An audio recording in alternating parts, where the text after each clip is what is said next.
Bismillahirrahmanirrahim. Assalamualaikum warahmatullahi wabarakatuh. Alhamdulillahi rabbil alamin. Wa bihi nasta'inu ala umri dunya waddin. Wa sallallahu ala nabiyyina wa sayyidina Muhammadin wa ala alihi wa sahbihi ajma'in, amma ba'd. Kita panjatkan puja dan puji syukur kehadirat Allah Azza wa Jalla pada kesempatan malam yang berbahagia kali ini. Kita masih kembali diberi kekuatan, kesehatan, hidayah serta taufik dari Allah Jalla wa Ala, sehingga kita bisa kembali menghadiri pengajian rutin tafsir kita ini di Masjid Agung Darussalam Purbalingga.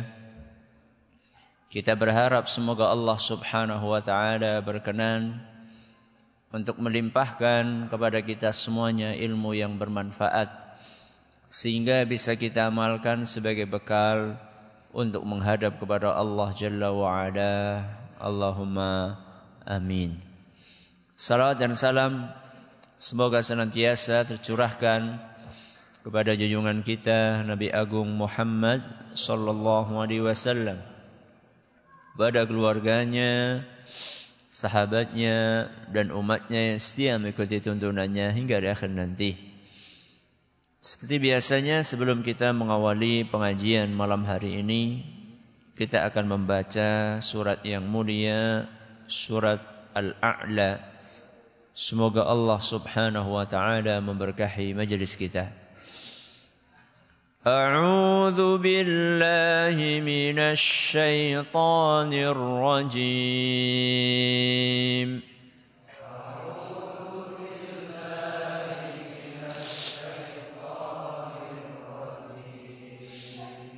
بسم الله الرحمن الرحيم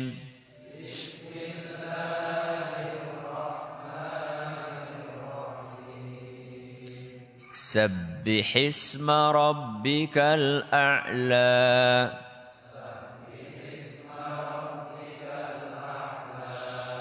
الذي خلق فسوى والذي قدر فهدى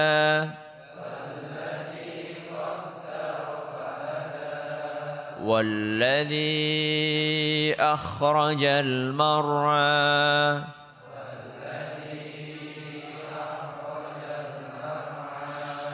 فجعله غثاء أحوى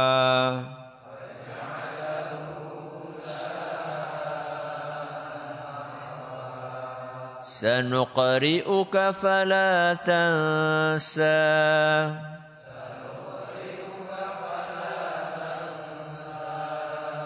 إلا ما شاء الله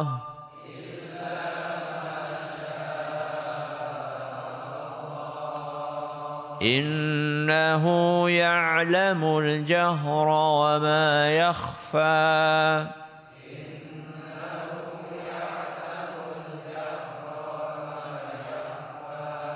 ونيسرك لليسرى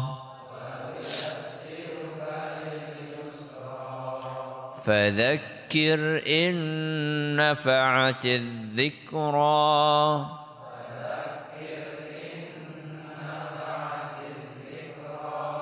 سيذكر من يخشى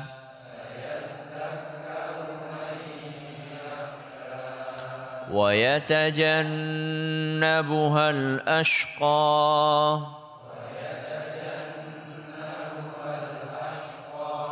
الذي يصلى النار الكبرى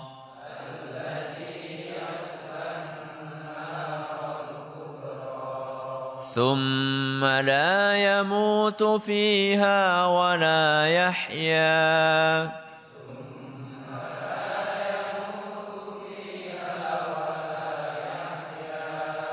قد أفلح من تزكى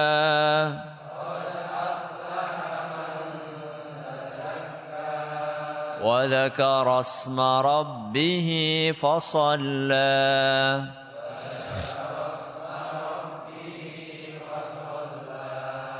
بل تؤثرون الحياة الدنيا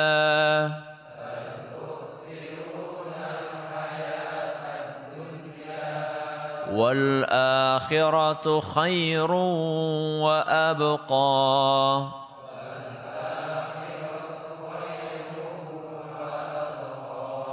إن هذا لفي الصحف الأولى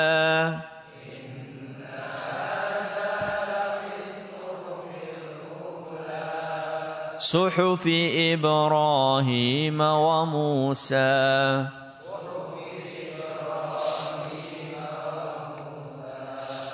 Para hadirin dan hadirat sekalian kami hormati dan juga segenap pendengar serta pemirsa yang mudah-mudahan senantiasa dirahmati oleh Allah Azza wa Jalla. Alhamdulillah pada pertemuan yang lalu kita telah sampai ayat yang ke 10 dan 11. Saat itu kita menjelaskan bahwa manusia terbagi menjadi dua ketika dinasehati. Manusia itu terbagi menjadi dua ketika ditegur, ketika didakwahi. Ada yang menerima dan ada yang menolak. Ada yang berterima kasih, ada yang malah marah. Ada orang dinasihati marah? Wonten? Kena ngapa gue? Tersinggung. Apa mungkin caranya yang enggak baik apa ya? Mungkin. Kalau caranya sudah baik masih tersinggung juga, ada enggak orang yang seperti itu? Gue kudunya diapakakan gue. Masya Allah. Harusnya kalau dinasihati itu terima kasih. Jangan malah marah-marah. Walaupun yang menasihati kita itu istri kita. Walaupun yang menasihati kita itu anak kita. Harus berlapang dada.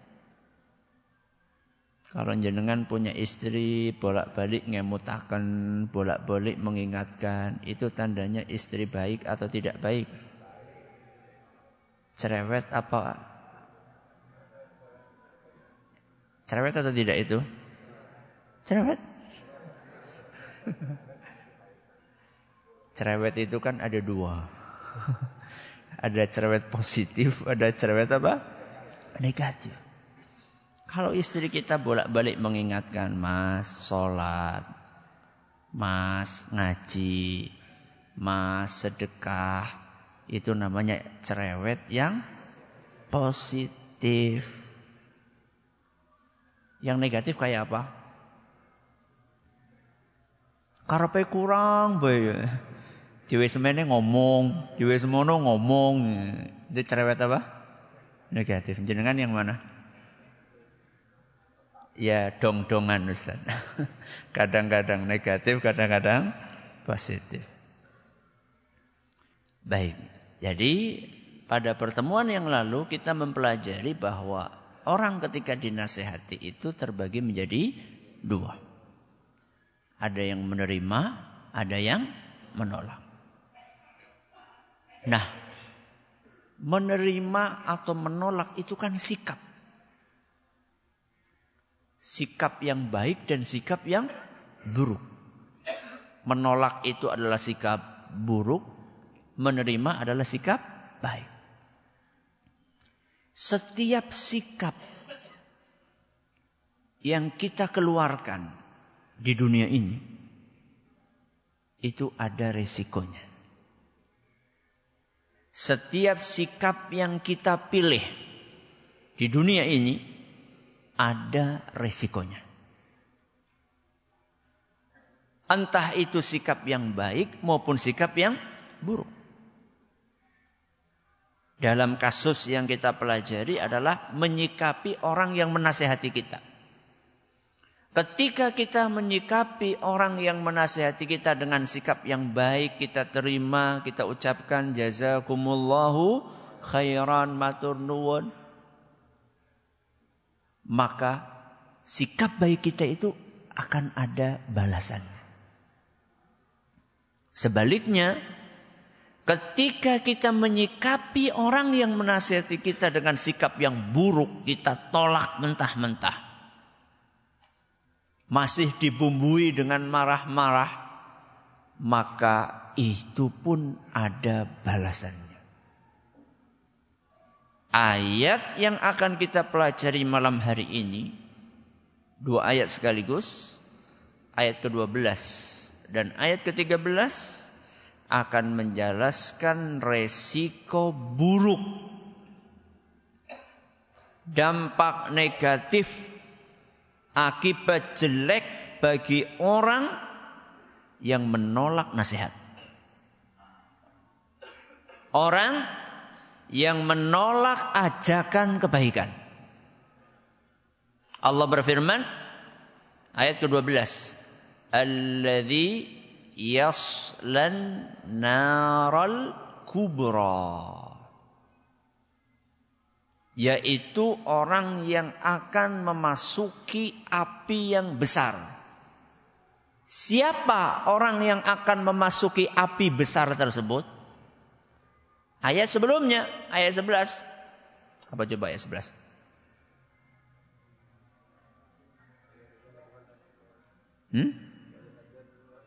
Wa yatajannabuhal ashqa. Dan orang yang sial, yaitu orang yang menolak kebenaran, menjauhi ayat-ayat Al-Quran, mereka itulah alladzi yaslan naral kubra. Jadi ayat yang akan kita pelajari malam hari ini, ayat 12 itu lanjutan dari ayat yang 11 sebelumnya. Ketika sebelumnya Allah Subhanahu wa ta'ala menjelaskan ada orang-orang yang justru ketika dinasihati mereka menjauh. Apa yang mereka lakukan tersebut ada dampaknya, ada resikonya. Apa resikonya? Alladzi yaslan naral kubra. Resikonya mereka terancam dengan neraka. Perhatikan baik-baik. Di sini Allah Subhanahu wa taala berfirman, alladzi yaslan naral kubra, yang akan masuk ke api besar. Kubro itu besar. Nah, kalau Allah menyampaikan api besar, apakah berarti ada api kecil? Terus kalau ada api kecil itu apa? Api besar itu apa? Para ulama berbeda pendapat. Penafsiran yang pertama itu adalah penafsirannya Imam Al-Hasan Al-Basri. Api besar itu adalah api akhirat. Berarti api kecil apa? Api dunia. Beliau berkata, an-narul kubra narul akhirah, was-sughra narud dunia. Yang dimaksud dengan api besar itulah api di akhirat. Api di akhirat itu teng pundi? Neraka. Adapun api yang kecil adalah api dunia. Tahu keselumut? Sering. Keselumut apa? Rokok. Buku surang rokok. Wis ngaji ning kene sing ngrokok sing priwe. Ya mending Ustaz gelem ngaji ya alhamdulillah lah. Daripada wis ngerokok ora gelem apa? Ngaji. Mudah-mudahan ada niat, ada rencana. Tapi ya jago rencana tok. Ya. Yang pernah tersengat api di dunia. Panas atau tidak? Panas. Itu api kecil. Api besarnya dijelaskan oleh Nabi kita Muhammad sallallahu alaihi wasallam dalam hadis yang diriwayatkan oleh Imam Bukhari dan Muslim. Redaksi yang kami bawakan adalah redaksinya Imam Muslim. Rasulullah SAW bersabda, "Narukum hadhihi allati yuqidu ibnu Adam." Api yang kalian pakai ini tang pundi? Di dunia. Juz'un min sab'ina juz'an min harri jahannam. Cuma 1/70-nya api neraka. Jahannam. Jadi api yang kita rasakan saat ini itu cuma berapa? 1/70-nya. 1 bagian dari 70 bagian.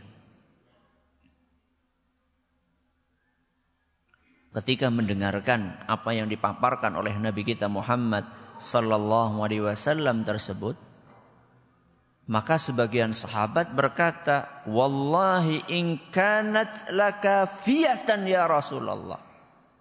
Wahai Rasul, demi Allah, api dunia itu kan sudah cukup untuk menyiksa. Cukup nama baca? Cukup? Cukup. Ya. Orang dibakar hidup-hidup di dunia itu kan sudah serem banget. Bukankah dengan panasnya api di dunia itu sudah cukup, wahai Rasul? Maka Nabi SAW menjawab, فَإِنَّهَا فُضِّلَتْ عَلَيْهَا ب69 جُزْءًا كُلُّهَا مِثْلُ حَرِّهَا. Nabi SAW mengulangi lagi apa yang tadi beliau sampaikan di awal, bahwa api yang ada di neraka itu akan dilipat gandakan melebihi api yang kalian rasakan saat ini di dunia. Jadi Nabi SAW ingin menjelaskan, kata para ulama yang mensyarah hadis ini, bahwa walaupun menurut kalian api dunia itu sudah cukup untuk menyiksa, akan tetapi realitanya nanti di neraka Allah Azza wa Jalla akan melipat gandakan. Sampai berapa tadi? 70 kali lipat. Agar kalian memahami bahwa siksaan Allah itu lebih mengerikan dibandingkan siksaan yang ada di dunia. Pernah ada seorang jamaah pengajian cerita. Beliau bikin usaha untuk pengolahan limbah rumah sakit. Pengolahan limbah rumah sakit. Pengolahan limbah rumah sakit. Yang namanya limbah rumah sakit itu kan ada limbah. Iya, limbah medis maksudnya. Ada limbah padat, ada limbah cair. Limbah cair ya ma'ruf, sisa-sisa dari apa? Infus, kemudian air seni, kemudian nanah, darah, itu kan yang cair-cair. Yang padat-padat apa?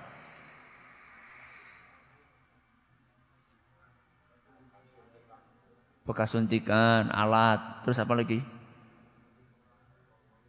Daging operasi, ya. Iya, memang iya, itu namanya limbah. Apa lagi? Pisau operasi, ya, gunting operasi. Itu terbuat dari apa itu? Besi. Besi ya tiengen. Kalau nggak salah baja kalau nggak salah. Jadi lebih tinggi lagi gitu loh. Saya lupa saya itu beliau cerita apa. Pokoknya yang bahan yang terbaik. Bahan yang terbaik.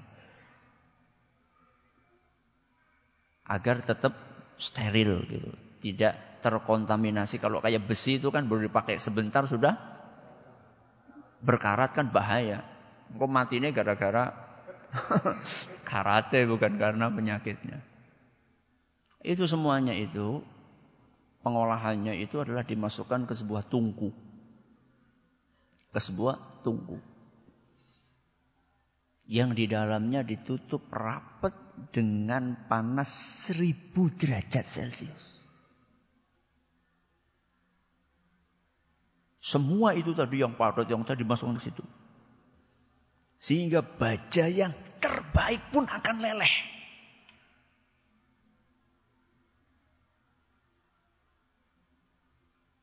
Dia bilang, apa kira-kira api neraka kayak gue? Enggak. Itu cuma 1/70. Bahkan di dalam riwayat Ahmad, tadi Bukhari Muslim, riwayat Ahmad disebutkan 1/100. Ya. Maka wajar seandainya Imam Al-Hasan Al-Basri menganggap bahwa api di dunia itu api kecil. Walaupun panas. Tapi panasnya api di dunia itu tetap tidak sebanding dengan api yang ada di akhirat, di neraka. Atau dengan kata lain, siksaan di dunia itu tetap tidak sebanding dengan siksaan di akhirat. Orang-orang yang menolak kebenaran, apalagi sampai menolak agama Allah, mereka akan mendapatkan siksaan di dunia dan siksaan di akhirat. Allah sampaikan dalam surat Ar-Ra'd, Ar-Ra'du ayat 34. Dalam surat Ar-Ra'du ayat 34 Allah Subhanahu wa taala berfirman, lahum 'adzabun fil hayatid dunya. Mereka akan disiksa di kehidupan dunia. Wala 'adzabul akhirati asyaq. Dan siksaan di akhirat jauh lebih berat. Berarti siksaannya double. Di dunia iya, di akhirat iya. Siksaan di dunia enggak ada apa-apanya dibandingkan siksaan di akhirat. Wa ma lahum minallahi min waq. Dan mereka tidak punya sesuatu apapun untuk melindungi diri mereka dari siksaan Allah Azza wa Jalla. Ini bagi orang-orang yang tidak beriman. Kalau orang-orang yang beriman masih punya modal. Ya. Ya ayyuhalladzina amanu qu anfusakum wa ahlikum nara. Jagalah diri kalian dan keluarga kalian dari api neraka. Jaganya bagaimana? Kata Ali bin Abi Thalib, alimuhum wa addibuhum. Ajari mereka, didik mereka. Jadi capeknya kita untuk mendidik anak-anak kita. Mengingatkan mereka sholat. Ngajak mereka baca Al-Quran. Itu mudah-mudahan bisa melindungi kita dari api neraka. Ya. Akan diganjar oleh Allah SWT. Doa-doa yang sering kita panjatkan kepada Allah. Buat anak kita, buat istri kita, buat keluarga kita. Itu dengan izin Allah bisa melindungi kita dari api neraka. Sedekah yang kita keluarkan. Rasulullah SAW bersabda, ittaqun nara walau bisyikki tamra. Lindungi tubuh kalian dari api neraka dengan sedekah. Walaupun hanya kurma separuh. Kurma separuh ketika kita tulus ikhlas kita keluarkan. Itu bisa melindungi kita dari api neraka. Apalagi seandainya itu kita berikan kepada orang yang dekat dengan kita. Siapa? Ayah kita, ibu kita. Ya. Wajib anak menafkahi orang tuanya. Wajib. Kalau tidak dilakukan berarti dosa.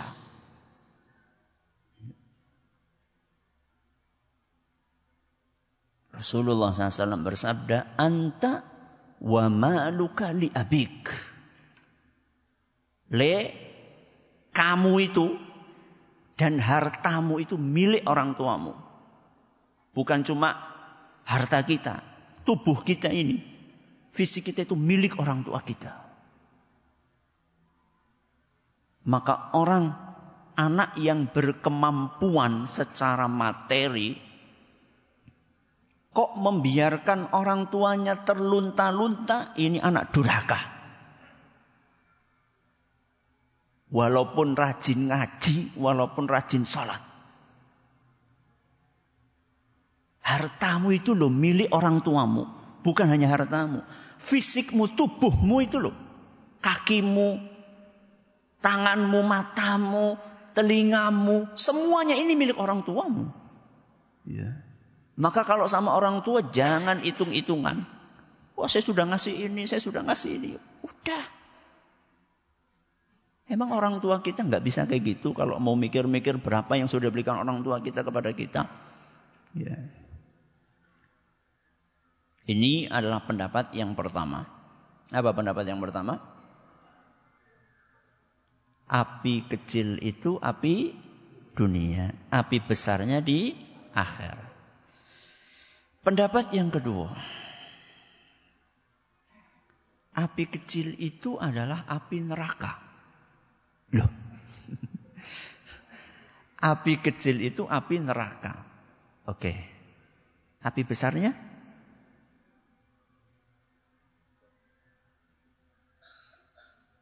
Sepi. Api besarnya? Api neraka juga. Si kepriwe anu segede sing cilik gitu. Betul. Betul. Api kecil itu ya api neraka, api besar ya api neraka. Kok bisa Ustaz? Iya.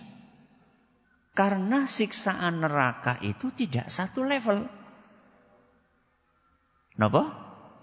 Siksaan neraka itu tidak satu level, tidak satu jenis, tidak satu tingkatan.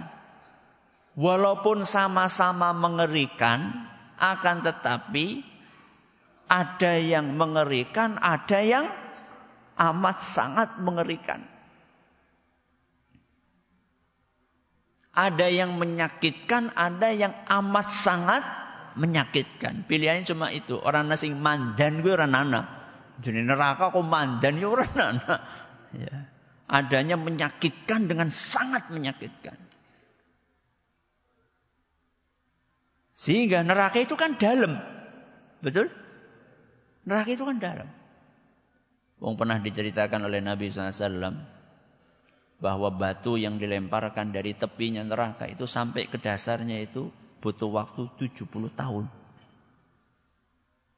Dari mana? Pinggiran neraka dilemparin. Kuwi ndene anu kerikil udu kok watune kayak kebo. Besarnya itu gede batunya itu bukan kerikil kecil enggak.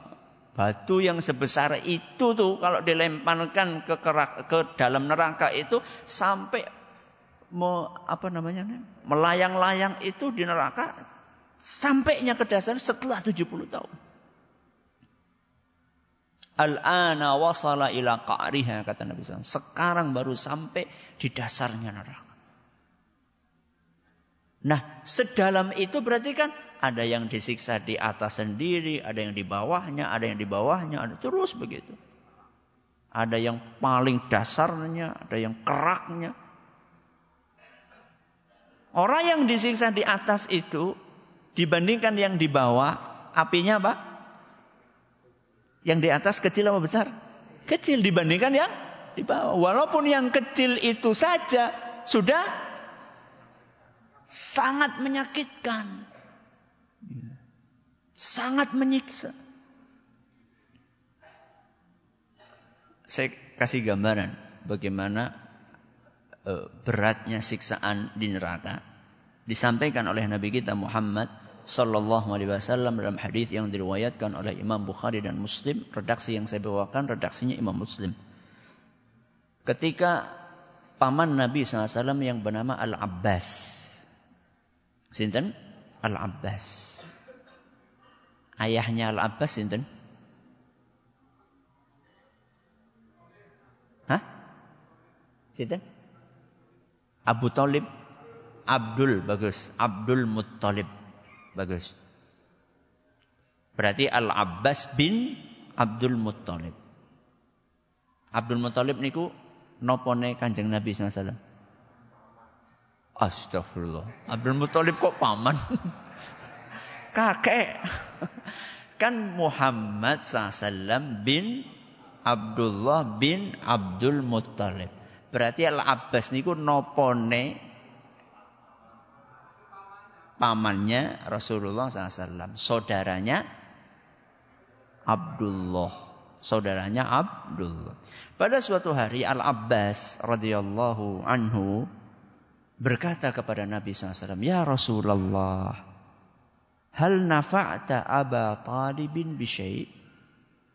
Wahai Rasul, apakah engkau tidak bisa membantu Abu Thalib? Ini setelah Abu Thalib wafat. Apa engkau tidak bisa membantu Abu Thalib? Abu Thalib niku nopone Al-Abbas. Saudara kandungnya. Saudara kandung. Apa engkau tidak bisa kasih bantuan kepada pamanmu Abu Thalib? Fa innahu kana yahutuka wa yaghdabu lak. Bukankah dahulu dialah yang melindungi kamu. Kalau ada orang yang ganggu, dia marah, berusaha untuk membelamu. Apa kamu gak bisa bantu beliau? Qala na'am. Kata Nabi, iya, aku bisa bantu. Walaula ana, kalau bukan karena syafaat dariku, lakana fid darkil asfali minan nar. Niscaya beliau ditempatkan oleh Allah di dasarnya neraka. Kalau bukan karena syafaat yang aku berikan kepada beliau, beliau akan berada di dasarnya neraka. Oke, berarti sekarang di mana beliau? Dijelaskan dalam riwayat yang lain, dalam Sahih Muslim, beliau mengatakan, fayuj'alu fi dahdahin min narin. Beliau akan disiksa di permukaannya neraka. Yablughu ka'baihi. Apinya neraka itu membakar sampai di tumitnya. Sampai di tumitnya. Yaghli minhu dimaghuh. Yang akan mengakibatkan otaknya mendidih. Dan itulah siksaan yang paling ringan. Dan itulah siksaan yang paling ringan. Itulah api kecil. Bagaimana dengan yang besar? Mudah-mudahan Allah lindungi kita. Baik, ini ayat keberapa? 12. Ayat yang ke-13. Allah berfirman, "Tsumma la yamutu fiha wa la yahya." Kemudian orang tersebut di neraka la yamutu fiha. Tidak mati, wala yahya dan tidak hidup. Mati ora, urip ora. Berarti apa? Mati ora, urip ora. Kepriwe? Setengah mati, setengah urip sih kepriwe? Bukankah pilihannya hanya dua? Kalau enggak mati ya hidup. Nah, terus kok hidup enggak, mati enggak? Maksudnya bagaimana? Sebagian ulama menafsirkan tidak hidup itu maksudnya tidak bisa hidup nyaman. Kenapa? Tidak hidup itu maksudnya tidak bisa hidup nyaman. Kenapa nggak bisa hidup nyaman? Ya karena disiksa terus, gimana mau nyaman? Makanya kan orang yang sakit-sakitan parah, ora mati-mati, itu kan dikatakan dia urip ora, mati ora. Bukan berarti dia itu setengah-setengah, enggak. Cuman dia hidup tapi hidupnya itu menderita.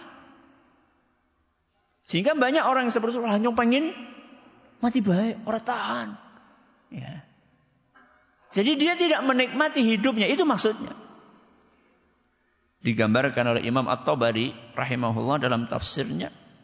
وَذَلِكَ أَنَّ نَفَسَ أَوْ نَفْسَ أَحَدِهِمْ تَصِيرُ فِيهَا فِي حَلْقِهِ.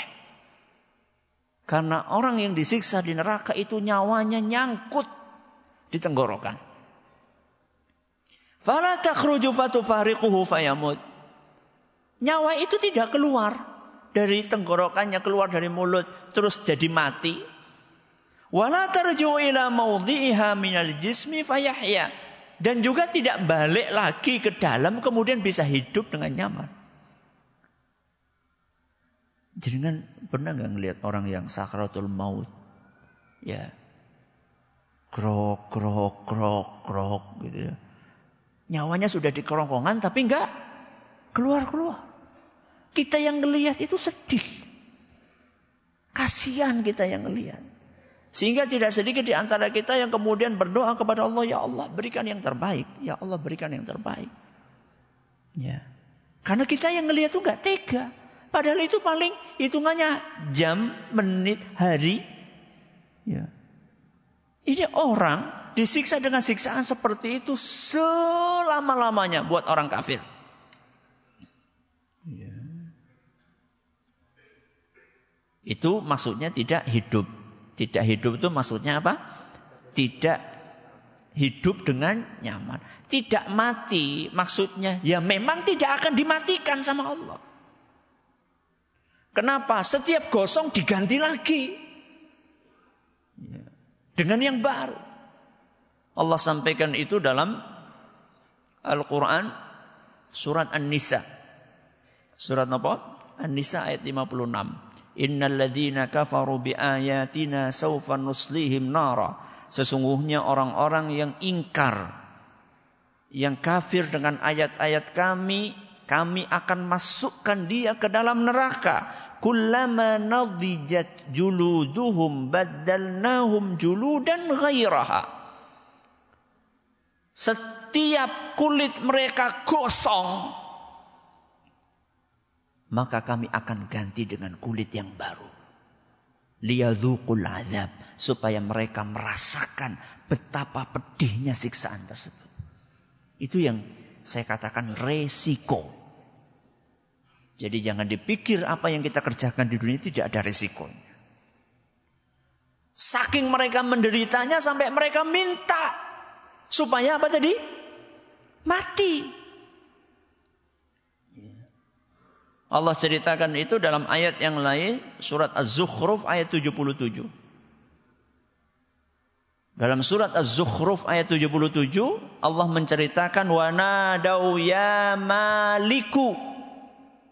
Orang-orang penghuni neraka ketika mereka sudah tidak tahan dengan siksaan yang ada di dalamnya, mereka memanggil-manggil ya maliku, wahai Malik.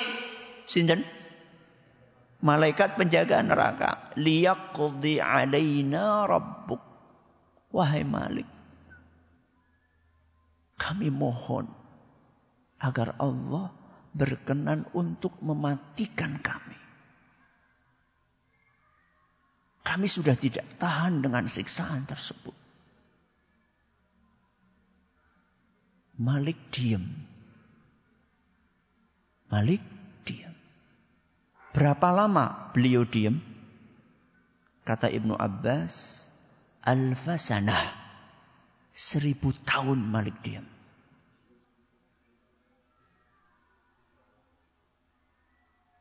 Nunggu jawabannya berapa tahun? 1000 tahun. Dalam tafsir At-Tabari. Apa jawabannya? Qala innakum makithun. Setelah 1000 tahun nunggu, berharap-harap, Malik mengatakan, kalian akan terus disiksa seperti itu selama-lamanya. Bayangkan. 1000 tahun nunggu jawaban, harap-harap cemas, tahu-tahu jawabannya seperti itu.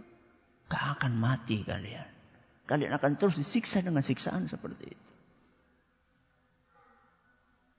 Setiap sikap kita itu ada resikonya. Setiap tindak tanduk kita ada resikonya. Jangan dipikir dosa-dosa yang kita kerjakan itu akan dibiarkan tanpa ada balasan. Ada balasannya. Maka bersihkan diri dengan bertaubat, beramal saleh. Mudah-mudahan Allah Azza wa Jalla menyelamatkan kita semua dari siksaan neraka Jahannam. Allahumma amin. Pengumuman pengajian hari Ahad kedua. Napa?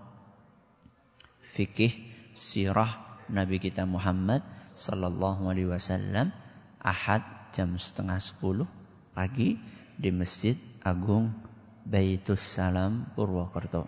Hari Ahad esok insyaallah. Mudah-mudahan bermanfaat. Kita tutup dengan membaca Subhanakallahumma wa bihamdika asyhadu an la ilaha illa anta astaghfiruka wa atubu ilaik. Assalamualaikum warahmatullahi wabarakatuh.